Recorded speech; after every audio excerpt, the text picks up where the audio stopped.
రోడ్డుకు ఎడమ వైపునే వెళ్ళవలెను. బైక్పై వెళ్ళేటప్పుడు విధిగా హెల్మెట్ ధరించవలెను.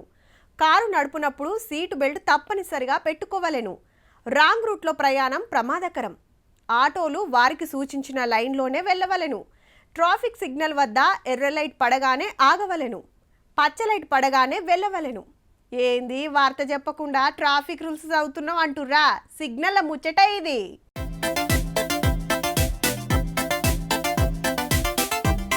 ఎర్ర లైట్ ఎలగనంటుంది, పచ్చ లైట్ పడనంటుంది. పసుపచ్చ లైట్ పనే చేస్తలేదు.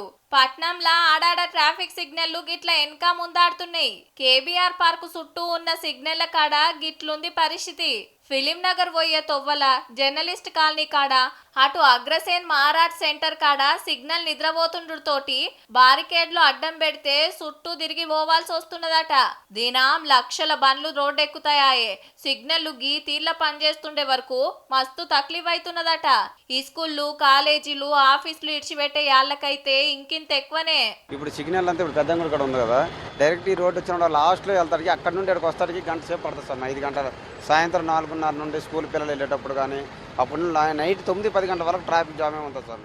ట్రాఫిక్ వాళ్ళు సరిపోను లేరని అప్పట్లా సిగ్నల్లు బంద్ పెట్టి బారికేడ్లు పెట్టి ట్రాఫిక్ ను మలిపితే ఇప్పటికి సుతా అట్లనే నడుస్తున్నాయట.